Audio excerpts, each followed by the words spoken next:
Shalom saudara-saudari yang saya kasihi di dalam Tuhan. 弟兄姐妹平安。 Sebelum kita bersama-sama membaca firman Tuhan dan kita mendengarkan firman Tuhan, mari kita satukan hati, kita akan masuk di dalam doa. 我们听到之前，来我们同心祷告。 Tuhan, kami bersyukur kepadamu malam ini kami boleh ada di rumah Tuhan untuk berdoa, bersekutu dengan Tuhan dan mendengarkan firman-Mu. 亲爱的主啊，今天晚上我们感谢你，因为我们在这个时候可以聚集在一起，可以赞美主，可以祷告，也可以听你的话语。 Walaupun di dalam kehidupan kami banyak pergumulan, banyak gelombang, banyak suka dan duka. 虽然在我们生活当中很多挣扎、很多喜事，也很多悲伤的事情， Kami bersyukur ya Tuhan melalui semua pengalaman ini membawa kami lebih mengenal Tuhan, lebih mengalami Engkau. 但是通过这些经历，我们感谢你，我们可以更认识上帝。 Dan kami bersyukur Tuhan Engkau berjanji di balik hujan ada pelangi kasih Tuhan. 主啊，我们也感谢你，因为你应许过，在大雨背后有你的彩虹。 Biarlah janji penyertaan Tuhan selalu menguatkan iman setiap kami. 你向我们的应许，你要与我们同在，但愿可以坚固我们的信心。 Malam ini kami ingin teduh di hadapan Tuhan untuk mendengarkan firman-Mu. 今天晚上我们在你的面前，我们要安静自己来听你的话语。 Urapi kedua hamba-Mu yang menyampaikan dan mendengarkan, dan urapi setiap kami yang mendengarkan. 求你恩膏你两位仆人，也我们每一个人在听你话语当中，求你也同样恩膏我们。 Kami berdoa di dalam nama Tuhan Yesus. 我们祷告是奉主耶稣的名， Amin. 阿门。 Kita akan bersama-sama membaca firman Tuhan dari Injil Markus pasal yang ke-6 ayat yang ke-7 sampai yang ke-13, hanya dibacakan dalam bahasa Mandarin, bahasa Indonesia saudara bisa menyimaknya ya di layar. 我们打开圣经马可福音6章7到第13节，我们只用华语来读，用印尼文的也是可以注意看。耶稣叫了12个门徒来，差遣他们两个的出去，也是给他们权柄支付污鬼，并且束缚他们行路的时候，不要带食物和口袋，腰带里也不要带钱，除了拐杖以外，什么都不要带。只要穿鞋，也不要穿2件褂子。又对他们说：你们无论到何处，进了人的家，就住在那里，直到离开那地方。何处的人不接待你们，不听你们，你们离开那里的时候，就把脚上的尘土跺下去，对他们做见证。门徒就出去传道，叫人悔改，又赶出许多的鬼，用油抹了许多病人，治好他们。 Saudara-saudari sekalian, ketika saya masih berada di seminari, setiap kali mahasiswa praktek 1 tahun, akan keluar praktek 1 tahun, diadakan satu upacara atau ibadah pengutusan. 弟兄姐妹，当我还在神学院的时候，每次学生要实习1年，就会举行一个差遣的崇拜会。 Dan di dalam upacara atau ibadah itu, dosen selalu memberikan banyak pesan dan nasihat. 在这个差遣崇拜会，教授们就会对学生给他们一些劝告。 Memberikan banyak pesan dan nasihat bekal kepada para hamba Tuhan yang belum berpengalaman ini. 所以这些教授们就给这些还没有经验的神仆，给他们一些的教导和劝告。 Demikian juga ketika Yesus mengutus 12 murid untuk mulai keluar melayani Tuhan. 也同样，当主耶稣差派12个门徒出去侍奉的时候， Tuhan memberikan beberapa prinsip di dalam pelayanan untuk memperlengkapi mereka. 主耶稣给他们侍奉的原则来装备他们。 Walaupun murid-murid ini sudah mendapatkan training dari Tuhan, baik melalui mengajar ataupun praktek langsung dari Tuhan Yesus. 虽然这些门徒曾经从主耶稣受过训练，或是通过教导或者直接实习， mereka perlu tetap mendapatkan perlengkapan daripada Tuhan. 他们仍然需要从耶稣领受一些装备。 Dan sekarang tibalah waktunya bagi mereka untuk terjun langsung di dalam pelayanan tanpa pendampingan dari Tuhan Yesus. 现在到了时候，他们要到侍奉的场所去侍奉，主耶稣也没有陪伴他们。 Di dalam Injil Lukas pasal 10 ayat 1 sampai 16, Yesus juga mengutus 70 murid keluar untuk melayani. 在路加福音10章1到16节，主耶稣也是差派70个门徒出去侍奉。 Ke-70 murid ini sangat mungkin adalah hasil dari multiplikasi pelayanan daripada 12 murid ini. 这70个门徒很可能是12个门徒的侍奉相称的结果。 Dan Tuhan memakai prinsip yang sama di dalam mengutus 70 murid. 主耶稣使用同样的原则来差派这70个门徒。 Bahwa mereka pergi bukan sendirian, tetapi Tuhan mengutus mereka berdua-berdua di dalam 就 satu 是 grup. 主耶稣差派他们去侍奉，不是一个人去的，但是是一组2个人。 Kita akan melihat beberapa prinsip pelayanan yang Tuhan ajarkan kepada murid-murid dan juga menjadi prinsip kita pada hari ini ketika kita melayani. 我们要探讨主耶稣对门徒所教导的侍奉的原则，也同样成为我们今天侍奉的原则。 Prinsip yang pertama adalah partnership in ministry. 第二个原则就是同伴性去侍奉， Di mana murid-murid mendapatkan otoritas daripada Allah untuk memberitakan Injil. 这些门徒从上帝领受了权威去传福音。 Konfirmasi daripada otoritas ini adalah melalui kuasa menyembuhkan orang sakit, mengusir setan, dan mengajar. 这些权利的确认，就是通过医治病人的权利、赶鬼和教导。 Jadi 3 tugas utama murid-murid pada waktu itu adalah mengajar, mengusir setan, dan menyembuhkan. 所以门徒有3个重要的人物，就是教导、医治病人和赶鬼。 Dan ketiga tugas utama ini sangat membutuhkan kuasa supranatural daripada Allah. 这3个人物非常需要上帝超自然的能力。 Dan 3 tugas utama ini sekaligus menjadi satu konfirmasi terhadap Injil yang diberitakan. 这3个主要的任务同时成为传福音的确认， Bahwa Injil yang mereka beritakan itu adalah sungguh berasal dari Allah yang Maha Kuasa. 就是他们所传扬的福音是来自全能的上帝。 Dan prinsip ini juga berlaku sampai pada hari ini. 这个原则仍然进行到今天。 Bahwa mukjizat dan kesembuhan diberikan bukan untuk meninggikan seseorang hamba Tuhan dan untuk diidolakan. 上帝行神迹医治病人，不是为了崇高某个神仆， Tetapi mukjizat dan kuasa atau kuasa kesembuhan itu semata-mata memberikan konfirmasi Injil dan membawa orang menjadi percaya kepada Injil yang diberitakan. 这些神迹医治病人、赶鬼，只不过是传福音的确认，好让更多人可以相信所传讲的福音。 Untuk melaksanakan misi yang besar dan berat ini, mereka membutuhkan partner di dalam pelayanan.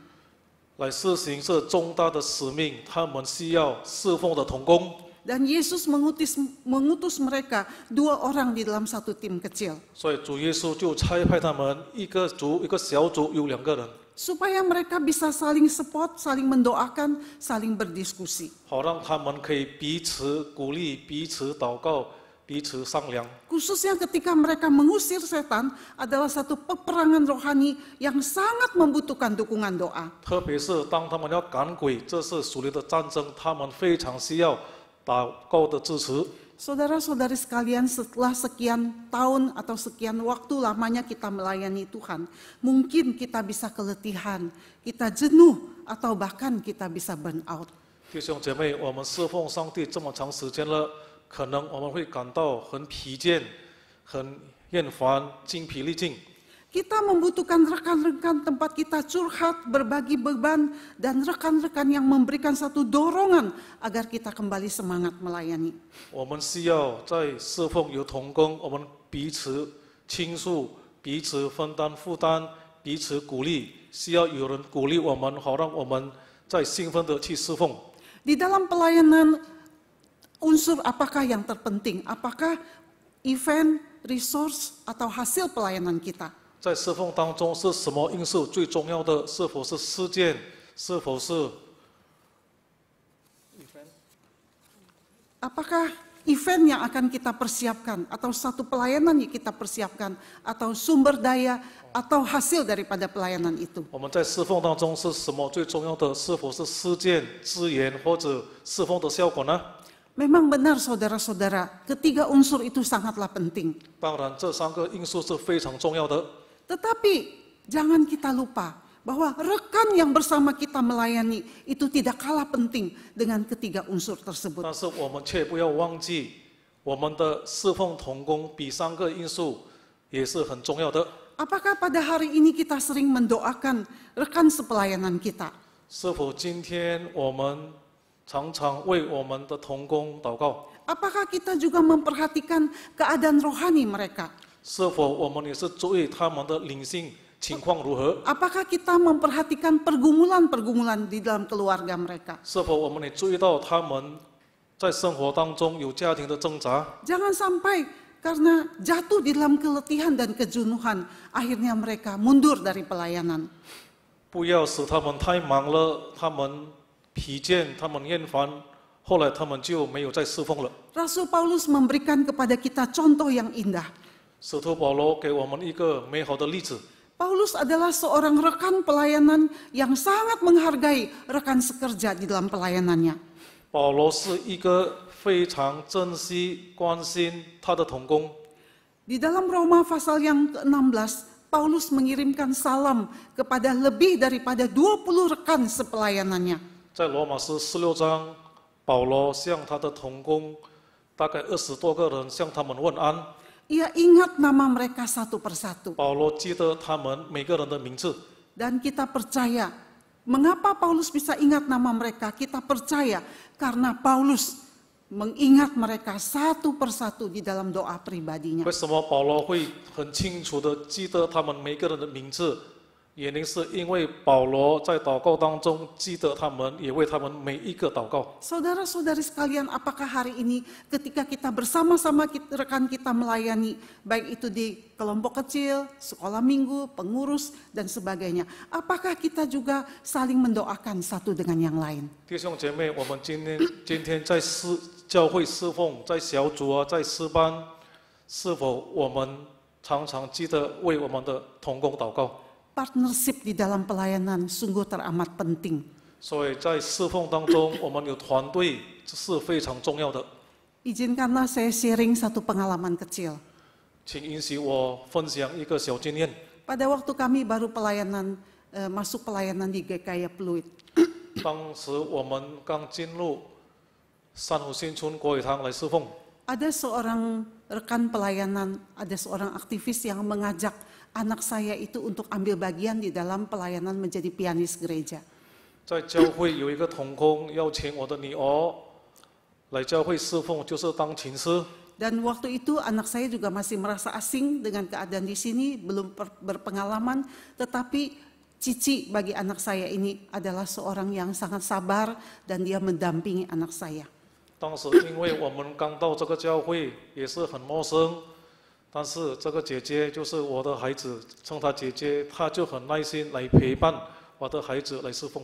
Dia mendampingi anak saya, membimbing anak saya, dan juga waktu anak saya tampil mengiringi paduan suara, mengiring musik, dia juga berada di samping anak saya. 所以这位姐姐就带领、就陪伴我的女儿，好让她可以侍奉，她可以弹琴，诗班唱诗，她可以弹琴。 Bahkan pada awalnya dia menjemput anak saya bersama-sama pergi ke gereja karena kami tinggal di satu komplek.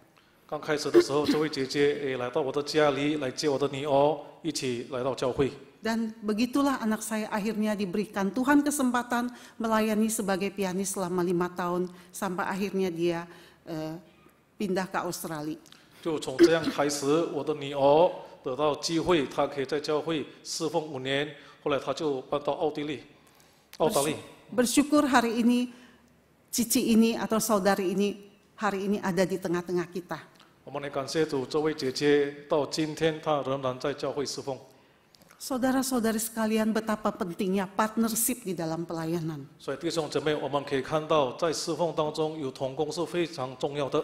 Kita bukan melihat kekurangan kelemahan rekan-rekan sekerja kita, 我们不是看同工的缺点， tetapi kita memberikan support, kita memberikan dukungan, dorongan kepada mereka. 但是我们要鼓励他，我们要为他祷告，要推动他。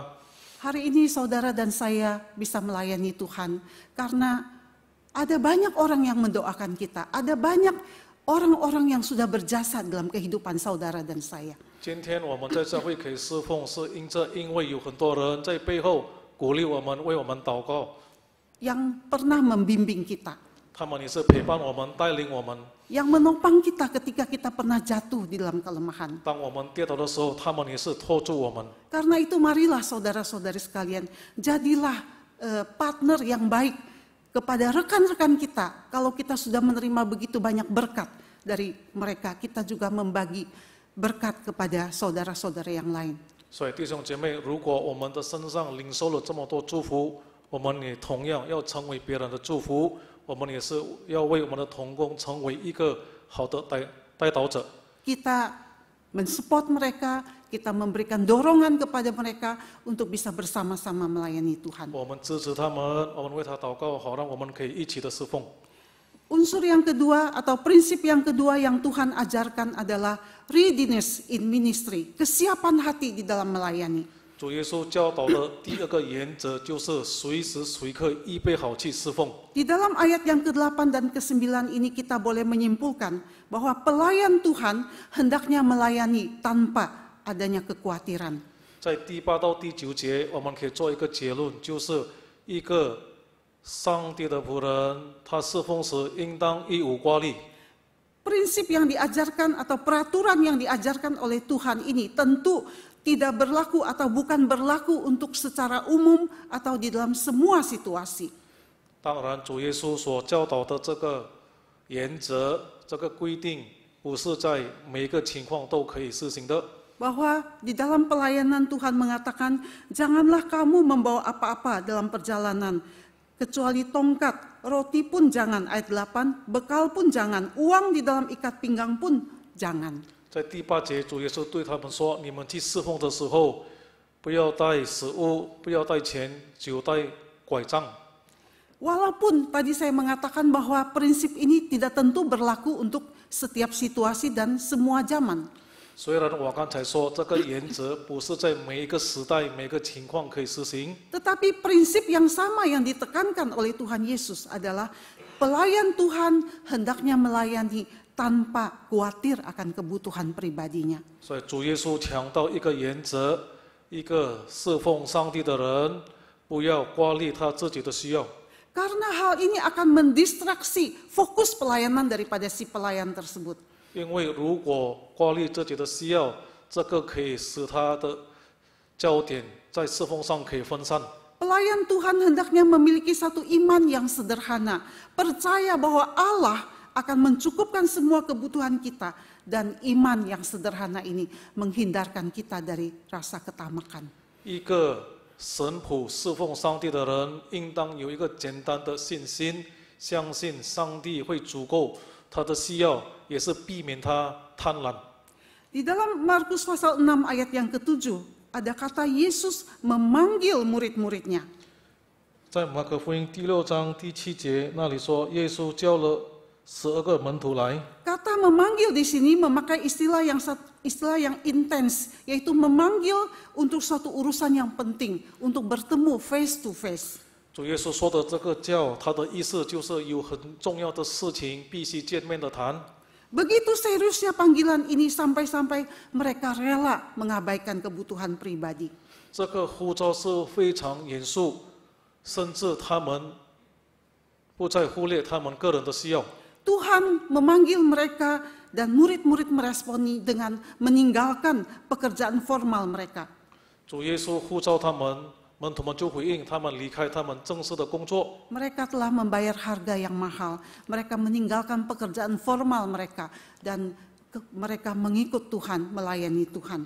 他们付出了很大的代价。主耶稣呼召他们，他们跟随耶稣，他们就离开了他们正式的工作。 Dan sekarang mereka mendapatkan tugas yang baru, yaitu mengajar, mengusir setan, dan menyembuhkan. 现在主耶稣给他们新的任务，就是要教导，要医治病人，也赶鬼。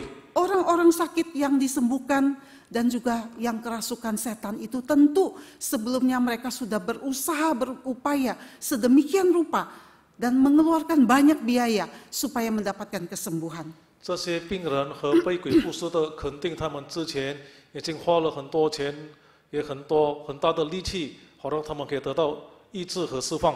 Sekarang mereka sudah disembuhkan oleh Tuhan. Mereka tentu sangat rela hati kalau memberikan banyak materi kepada murid-murid tersebut. 现在上帝已经医治病人，肯定他们很乐意付上很大笔的钱给这些门徒。 Bahkan mereka mungkin rela kalau murid-murid itu memasang tarif yang mahal, mereka rela membayarnya. 虽然这些门徒如果他们说很高的价格，这些已经 医治的人，他们也是愿意出这么大笔钱。 Karena itu sebelumnya Yesus mengingatkan mereka, janganlah kamu berfokus kepada materi di dalam pelayanan ini. 因此，主耶稣先提醒他们：你们侍奉的时候，你们的注意力不要在物质上。 Ajaran daripada kitab Talmud mengajarkan juga bahwa Rabi mengajar tanpa mengharapkan apa-apa.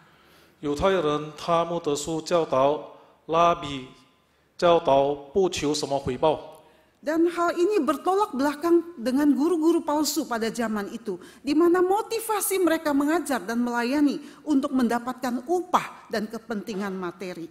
这个和当时假老师就相反了，因为假老师他们教导是为了得到物质上的利益。 Yesus mengajarkan mereka untuk menjaga hati, jauhkan pikiran ingin mendapatkan sesuatu keuntungan di dalam pelayanan. 所以主耶稣教导他们要保守他们的心，不要因这侍奉要得到利益。 Markus 6 ayat 8 dikatakan jangan membawa roti, bekal, uang. Ini semua adalah gambaran dari kebutuhan pokok yang memberikan kita rasa aman. 马可福音6章8节说，行路的时候不要带食物，不要带钱。其实这个是描述了我们基本上的需要，从这些东西我们可以得到安全感。 Dan tongkat adalah lambang atau alat daripada satu perlindungan terhadap diri sendiri. 拐杖是描述了对自己的保护。 Tuhan mengajarkan murid-muridnya tidak menggantungkan rasa aman pada hal-hal tersebut. 主耶稣教导门徒不要把安全感放在这些东西， Tetapi belajar beriman, percaya kepada Allah yang akan mensuplai setiap kebutuhan mereka. Dan belajar bergantung penuh dan utuh hanya kepada Allah. 主耶稣教导门徒要完全的信靠、依靠上帝，上帝会足够他们的需要。 Iman yang sederhana, iman yang bergantung penuh kepada Allah. 简单的信心就是完全信靠上帝， Mengatasi rasa khawatir dan ketamakan. 这可以胜过一切忧虑和贪婪。 Ketamakan untuk meraup lebih banyak dan lebih banyak lagi. 贪婪会使我们要得到更多，赚得更多。 Dan keinginan untuk meraup lebih banyak lagi mungkin saja mendistraksi kita untuk melayani Tuhan dan berfokus kepada Tuhan. 这些贪婪的心态会使我们没有把精神放在侍奉上，可以把我们的精神分散。 Paulus juga mengingatkan kepada kita bahwa ibadah dengan hati yang puas akan mendapatkan keuntungan, mendapatkan cuan yang besar. 保罗也提醒我们，金钱加上知足的心便是大利了。 Saudara-saudari sekalian, melayani Tuhan adalah satu kesempatan. 弟兄姐妹，我们可以侍奉上帝，这是一个美好的机会。 Kesempatan itu lewat, tidak akan kembali lagi. 机会会流失，不再回来。 Marilah kita selalu siap sedia, readiness in ministry. Selalu siap sedia kita melayani dan menjauhkan hal-hal yang mendistraksi kita di dalam kita melayani Tuhan dan memberitakan Injil. 但愿我们可以随时随刻的预备好自己去侍奉，不要让很多东西可以使我们不再侍奉，使我们不再传福音，这些事物我们要离开。 Prinsip yang ketiga yang Tuhan ajarkan adalah persistence in ministry, ketekunan di dalam kita melayani Tuhan. 主耶稣教导第3个原则，就是在侍奉上要恒心。 Pelayanan kita itu tidak selalu membuahkan hasil seperti yang kita harapkan. 我们的侍奉不是常常可以有效果，像我们想象的。 Sebaliknya kita juga menghadapi satu realita bahwa pelayanan kita itu akan ditolak, tidak dihargai, dan tidak menghasilkan apa-apa. 反而我们要面对侍奉的现实，我们会被拒绝，没有人尊重我们侍奉也没有什么效果。 Tetapi kita tidak perlu merasa kecewa atau kita mengasihani diri kita di dalam pelayanan. 但是我们不要因着这些，我们失望，我们不再侍奉。 Seorang pelayan Tuhan yang setia, ia tetap melayani dengan tekun, walaupun tidak mendapatkan seperti apa yang diharapkan. 一个忠心的仆人，虽然他没有得到他想得到的结果，他会恒心的侍奉。 Markus 6 ayat 11 bagian B mengatakan, Tuhan Yesus berkata, kalau engkau ada di suatu tempat yang tidak mau menerima kamu, dan kalau mereka tidak mau mendengarkan kamu, keluarlah dari situ dan kebaskanlah debu yang di kakimu sebagai peringatan bagi mereka. 马可福音6章11节这样说：何处的人不接待你们，不听你们，你们离开那里的时候，就把脚上的尘土躲下去。 Saudara-saudara sekalian, orang Yahudi mempunyai satu kebiasaan seperti demikian. 弟兄姐妹，犹太人有一种习惯，就是这样。 Kalau mereka sudah selesai berkunjung ke satu kota orang kafir, mereka akan mengebaskan debu mereka semaksimal mungkin. 如果他们访问了一个外邦人在另外的城市访问之后，他们就会把身上的尘土全部就躲下去。 Sebagai satu bentuk daripada penyucian diri mereka. 这是对他们来说是一种成圣的活动。 Melalui hal ini Tuhan ingin mengajarkan satu prinsip kepada mereka bahwa jangan menghabiskan banyak waktu di satu tempat yang menolak Injil. 通过这件事，主耶稣要教他们一个原则，就是在一个地方，如果他们拒绝福音，那么就不要在那边浪费太多的时间， Karena masih banyak tempat yang membutuhkan Injil. 因为还有很多其他地方需要福音。 Saudara-saudari sekalian, pelayanan kita tidak selalu diterima, tidak selalu membuahkan hasil. 弟兄姐妹，我们的侍奉不是常常被人接受，不是常常有效果， Tetapi dan juga tidak selalu kita diterima, dan juga kadang-kadang bahkan kadang-kadang kita mengalami penolakan, kritikan, salah paham dan sebagainya. 我们在侍奉当中不少，我们也会被拒绝、被误会。 Saudara-saudari sekalian, nilai daripada sebuah pelayanan bukan ditentukan oleh respon orang yang kita layani. 弟兄姐妹，侍奉的价值不是我们从侍奉的人得到那些反应， Atau jumlah dan hasil daripada pelayanan itu. 或者我们侍奉的效果。 Tetapi pelayanan itu menjadi bernilai karena hati sang pelayan itu tulus dan bermotivasikan oleh kasih kepada Tuhan dan sesama. 一个侍奉很有价值，因为侍奉者是诚心的侍奉，也是对上帝的爱、对他人的爱来推动我们。 Pelayanan, nilai sebuah pelayanan itu tergantung daripada hati sang pelayan yang tulus dan bermotivasi oleh kasih kepada Tuhan dan sesama. 所以，一个侍奉的价值是在一个侍奉者的诚心去侍奉，也是对上帝的爱和其他人的爱有一个推动力。 Selain kita perlu bertekun di dalam pelayanan kita, 除了我们在侍奉上，我们必须恒心， kita juga perlu bertekun dan berjaga-jaga. Kita perlu bertekun dan berjaga-jaga terhadap setiap perilaku dan tutur kata kita. 我们在我们的行为，在我们的言语上，我们也是要谨慎， Agar pelayanan dan kehidupan kita itu berkenan kepada Allah dan kita finishing well. 好让我们的生命以侍奉可以讨主喜悦，我们也可以很好的结束。Paulus pernah mengingatkan di dalam firman Tuhan, di dalam kitab Timotius, dia mengingatkan kepada Timotius, hendaklah kamu berjaga-jaga supaya sesudah memberitakan Injil jangan kita ditolak karena kehidupan kita yang tidak berkenan. 所以保罗曾经在提摩太书提醒提摩太，你传福音之后要多谨慎，好让没有被人拒绝。 Di dalam kita melayani, kesibukan kita melayani, kita perlu berjaga-jaga terhadap kehidupan kita, perilaku kita, dan relasi kita dengan Tuhan. 在我们侍奉当中，我们必须注意我们的行为、我们的言语和我们与上帝的关系。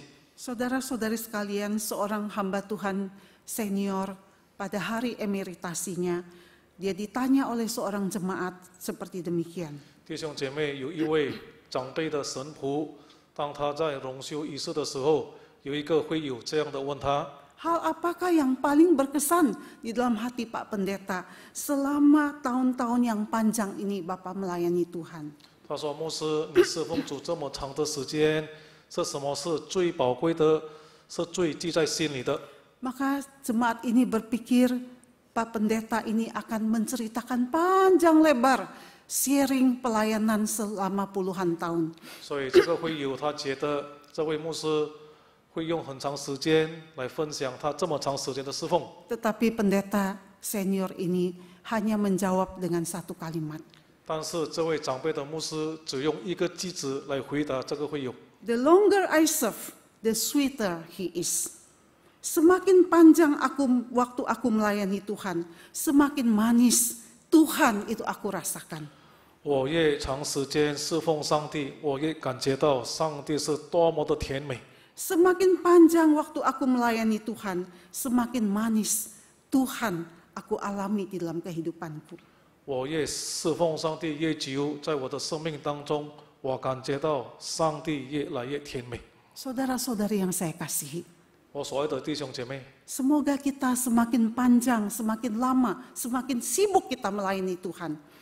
但愿我们越忙越来越长时间侍奉上帝， Kita semakin menjadi lebih dekat kepada Tuhan. 我们可以越亲近上帝。 Kita boleh semakin mengalami keindahan Tuhan dalam kehidupan kita. 我们可以在我们的生命当中体会到上帝的荣美。